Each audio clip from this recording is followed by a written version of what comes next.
The night was darker than usual.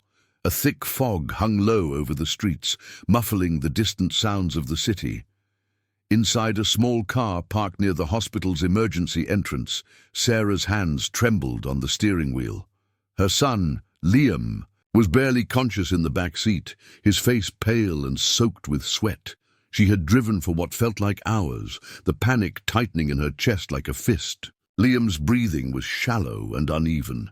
Every few seconds, he let out a small, painful cough that rattled deep in his chest. Sarah's heart pounded. She knew time was slipping away. She ran inside the emergency room, carrying Liam in her arms. Nurses and doctors passed by, some casting curious glances, others too busy to notice. "Please, my son is very sick. He needs help," Sarah pleaded, her voice cracking. A nurse looked her over briefly, then shook her head. "We're full. You'll have to wait," she said, cold and firm. "No, you don't understand. He's choking, please!" Sarah's voice rose with desperation. The nurse's eyes hardened. "I told you, wait your turn." Sarah's heart broke. How could they turn away a dying child? But the hospital was packed, and it seemed no one cared. Her eyes darted around for a doctor, anyone who would listen. A man in a white coat finally approached. "What's going on here?" he asked, looking annoyed. "My son. He's sick. Please, help him." The doctor glanced at Liam's pale face, then shook his head. "We don't have the resources right now. You need to take him elsewhere." Sarah shook her head, tears spilling down her cheeks. "There's nowhere else. This is the closest." The doctor shrugged and walked away. Sarah stood, frozen, helpless. But then something inside her snapped. She would not let her son die without a fight. Sarah dropped to her knees beside Liam, cradling him close. His breaths were becoming more shallow. She could hear the wheezing, now faint but growing. She looked around desperately, but the hospital staff was already moving on. "Please," she whispered to the indifferent faces passing by. Please help my son." Her voice was breaking, but no one stopped. She felt the crushing weight of helplessness settle over her, and then rage. How could a place meant to save lives turn away her child? Her mind raced. There had to be a way to get help. Then she noticed the hospital's security office across the hall. If she could get in there, maybe she could find someone in charge.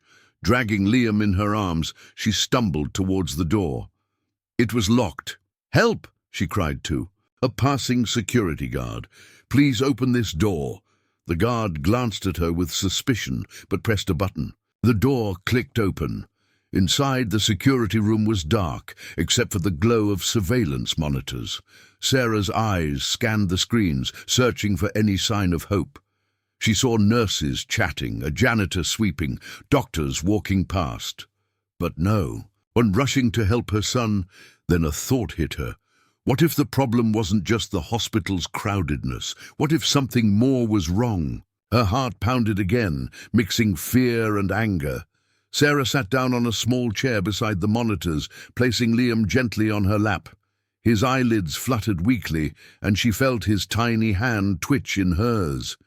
She looked back at the screens and saw a nurse in the ER corridor, laughing with a colleague, far too relaxed for a place meant to save lives. Her mind filled with questions. Why was there no urgency? Why was her son being ignored? Suddenly, her phone buzzed. A message from her husband, Mark. "How is Liam? Are you at the hospital?" She typed quickly, "We're here. They won't help him." Mark replied instantly, panic clear even in text. "Call 911 again. I'm on my way." Sarah nodded to herself. She had to do something. Waiting meant losing Liam. She stood up, clutching Liam close, and went back to the ER entrance. The waiting room was packed with patients and worried relatives. Some glanced at Liam, but most looked away. "Can anyone help?" Sarah called out, her voice trembling but firm. A middle-aged woman sitting nearby stood up and approached her. "My name's Janet. I'm a nurse, but not from here. I'm just visiting," she said softly. "You need to get your son out of here, but I'll help." Sarah's hope flickered. "What can we do?" Janet looked around quickly. I know a private clinic nearby. They have a small emergency unit. It's not a hospital, but they can stabilize him. Sarah's eyes widened. Can we get there now? Janet nodded. Yes, but you'll have to move fast. Sarah and Janet carefully lifted Liam into the car again. The night air was cold, but Sarah barely noticed. Her mind was focused on one thing: saving her son. As they drove through empty streets, Sarah's thoughts swirled. How had things come to this? Why had the hospital refused to help? Janet kept reassuring her, telling her to stay strong, but inside, Sarah's fear deepened. She didn't know if Liam would survive the night. When they arrived at the clinic, the small team rushed Liam inside. Sarah waited outside, pacing nervously. Minutes felt like hours. Finally, a doctor came out. We stabilized him, but he needs urgent care. This clinic can't do more, the doctor said gravely. Sarah clenched her fists. She had to get Liam back to a real hospital. Her phone buzzed again. A message from Mark. I'm at the hospital. They said they'll admit Liam if you bring him back. A glimmer of hope. Sarah rushed back to the hospital with Liam in her arms. She approached the reception again, determination burning in her eyes. This is my son. He's alive because of that clinic. You have to admit him now. The receptionist looked taken aback, but called the doctor on duty. Minutes later, the same doctor who had turned her away approached. We'll admit him, he said reluctantly. But Sarah wasn't done. I want to speak to the hospital manager, she said firmly. The doctor hesitated but nodded. Sarah waited in the sterile hospital hallway, Liam sleeping in her arms, fragile but alive. Her mind was made up. She would not stop until justice was served. She didn't know it yet, but this was just the beginning of a fight that would shake the entire hospital and change her life forever. Sarah sat in the quiet hospital corridor, the weight of Liam's fragile body heavy in her arms. Around her, the sterile white walls seemed colder than ever, echoing the silence that had filled the emergency room hours ago. But inside, her mind was racing, furious, determined and full of questions. How could they have ignored her son? How many others had been turned away when they needed help most? And why had no one cared? The hospital staff had admitted Liam. Now, but Sarah knew the real battle was just beginning. The hospital manager arrived with a stern face, his crisp uniform contrasting sharply with Sarah's exhausted appearance. I'm Mr. Collins, he said, extending a hand that she barely noticed. I understand you want to discuss your son's care. Sarah's voice was steady but fierce. Yes, my son was turned away when he needed urgent help. No one should be treated like that in a place meant to save lives. Mr. Collins sighed, glancing around as if trying to find the right words. Emergency rooms are overwhelmed. We do our best, but sometimes resources are stretched. Sarah shook her head, her frustration boiling over. Best? My son was left to suffer in the hall. If it weren't for a nurse from outside this hospital, he might not be alive. The manager's eyes flickered, but he said nothing. Meanwhile, Liam was moved to a small hospital room. His breathing was still fragile, but the treatments had started. Sarah stayed by his side, holding his hand and whispering words of comfort. She watched as doctors and nurses moved past, some giving her brief nods, others avoiding eye contact. Her fight was no longer just about Liam, it was about every patient who might face the same neglect. The next morning, Sarah contacted a local journalist she had met briefly at a community event. She wanted the world to know what had happened. The journalist, a sharp woman named Emily, listened carefully as Sarah recounted the night's horrors. This could be a big story, Emily said. Hospitals turning away patients isn't new, but a child being denied care, that will get attention. Sarah nodded. People need to know the truth. As the story broke in local news, the hospital came under intense scrutiny. Complaints poured in from others who had faced similar treatment. Mr. Collins held a press conference, promising investigations and changes, but Sarah knew promises were easy to make. Real change would require more. One afternoon, Sarah received a surprising visit. The hospital's chief surgeon, Dr. Reynolds. "I want to apologize," he said, his voice sincere. "What happened to your son is unacceptable." Sarah studied his face, searching for truth. "We're reviewing protocols. This should never happen again." She nodded but said nothing. Actions, not words, mattered now. Days passed, and Liam slowly grew stronger, but Sarah couldn't shake the feeling that there was more beneath the surface. She started talking to other patients and families, gathering stories. What she discovered shocked her. Systemic issues, understaffing, and a culture of indifference. One evening, a nurse named Anna approached Sarah quietly. "I'm sorry for what happened," Anna said, "but some of us tried to help. The system makes it hard." Sarah's heart ached. It wasn't just one person's failure. It was much bigger. Together, they decided to work towards real change. Then came the unexpected twist. One night, Sarah received an anonymous message. "There are records hidden. Proof of neglect. Find them before it's too late." Her pulse quickened. Was someone trying to warn her or threaten her? Determined, Sarah began searching. She sneaked into the hospital's administrative office after hours, heart pounding, files and computers filled. The room. She quickly scanned papers, looking for anything unusual.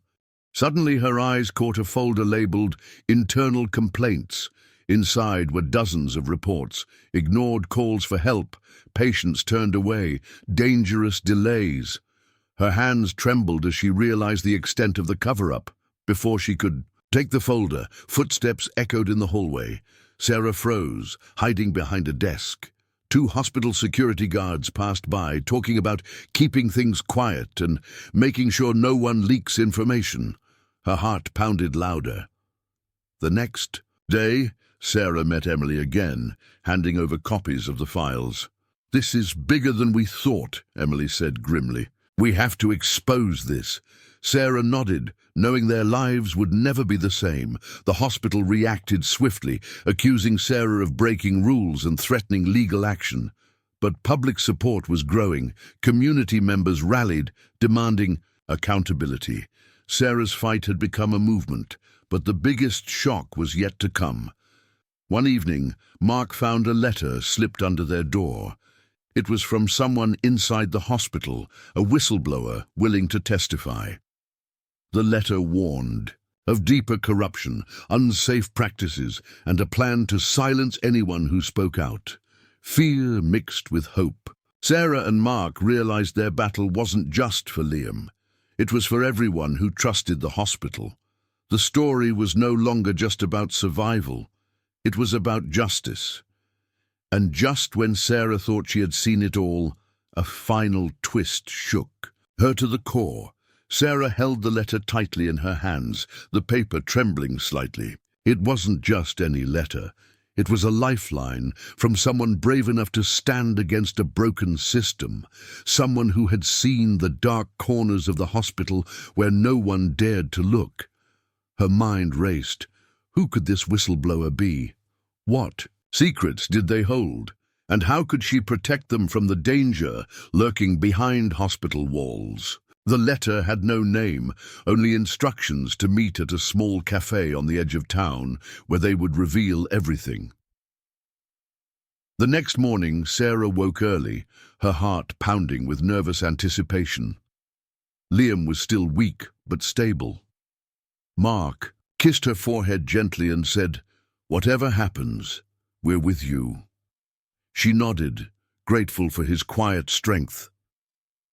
At the cafe, Sarah waited nervously, glancing at every face that walked in. Finally, a man in a worn jacket sat down opposite her.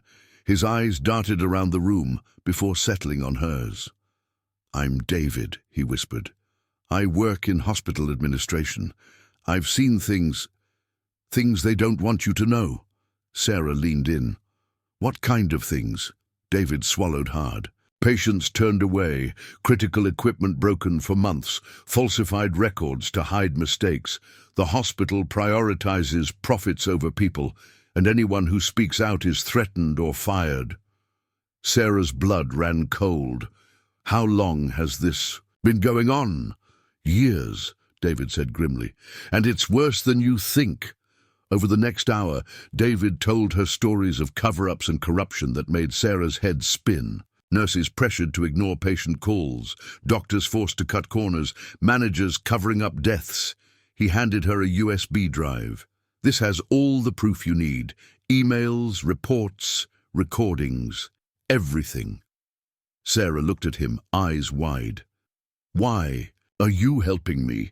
David looked around nervously. Because I can't be part of it anymore. I want to make it right. With the evidence in hand, Sarah's resolve hardened. She knew exposing the hospital would be dangerous, but it was the only way to protect her son and countless others. She contacted Emily, who was ready to launch a full investigation. Together, they planned to release the story and call for a government inquiry. But the hospital wasn't going. Go down without a fight. Almost immediately, Sarah began receiving threatening calls. Anonymous voices warned her to stop, or else. Mark installed security cameras around their home. Friends offered support, but Sarah knew the real danger was closer than they realized. Meanwhile, Liam's condition improved slowly. The treatments were working, but the scars from that night ran deep. Sarah spent sleepless nights by his bedside, watching him breathe, praying he would recover fully. One day, Emily uncovered a surprising connection. The hospital's CEO had strong ties to powerful politicians. Money and influence were protecting the hospital's dark secrets. Sarah realized this wasn't just about one building. It was a system designed to protect itself. Determined, Sarah and Emily reached out to investigative journalists and human rights groups. The story began to spread nationwide. Public outrage grew.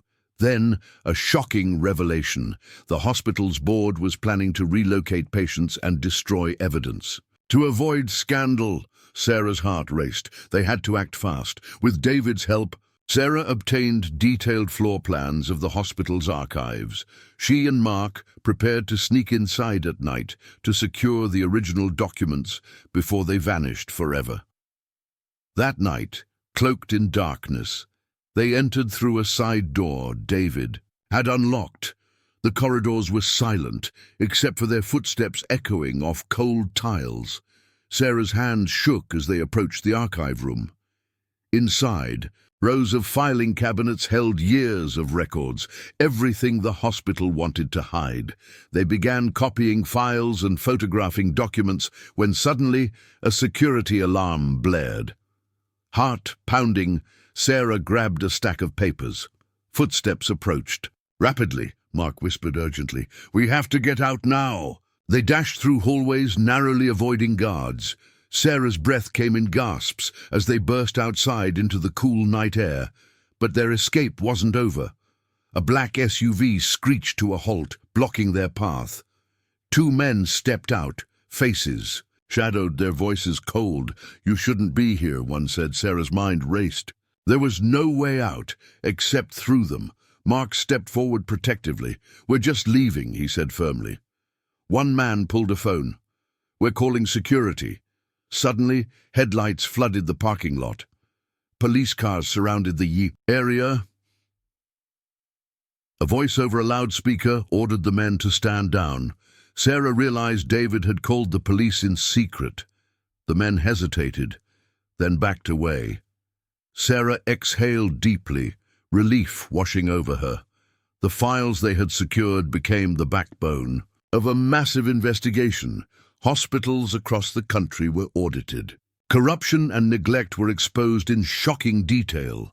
Months later, at a government hearing, Sarah spoke passionately about her son and the fight for justice. Her voice cracked with emotion. We can't let greed destroy the care our loved ones deserve. We must hold those in power accountable.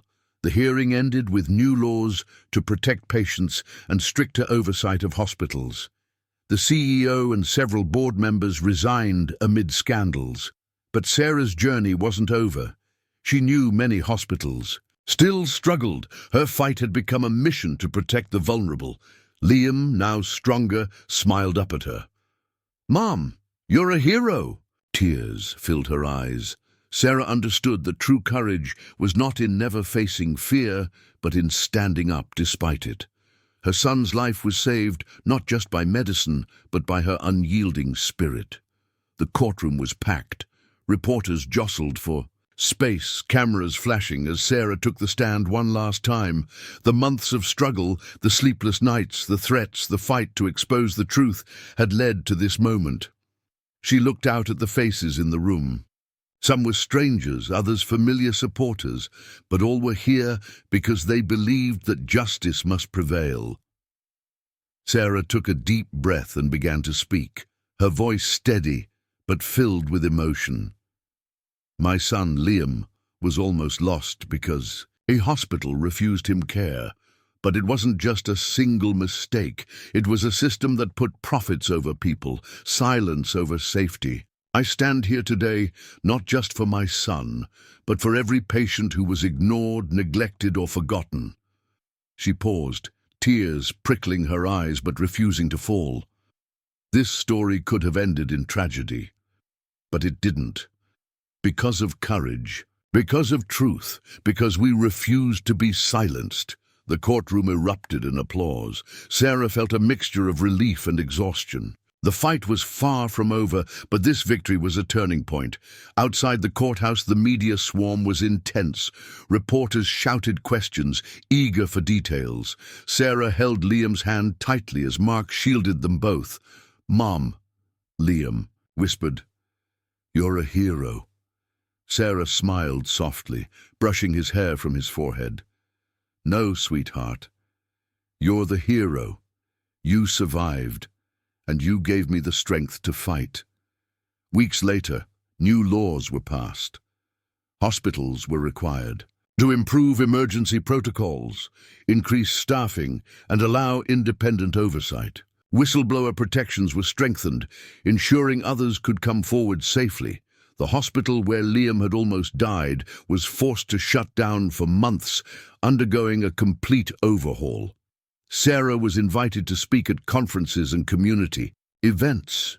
Her story inspired many to stand up against injustice, but amidst the public attention, she kept her focus on her family.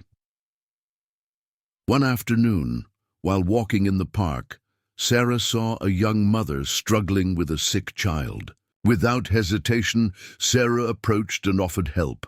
The mother's grateful smile reminded Sarah why she fought so hard to protect those who couldn't protect themselves. Mark and Sarah decided to start a non-profit organization aimed at helping families navigate healthcare challenges and advocating for patient rights. Their mission was clear: no one should face what Liam did. At home, Liam was growing stronger every day. He loved to run in the backyard, chasing after the family dog with boundless energy. Sarah often watched him with a mix of joy and gratitude. One night, as she tucked Liam into bed, he looked up at her with wide eyes. "Mom, what if other kids still don't get help?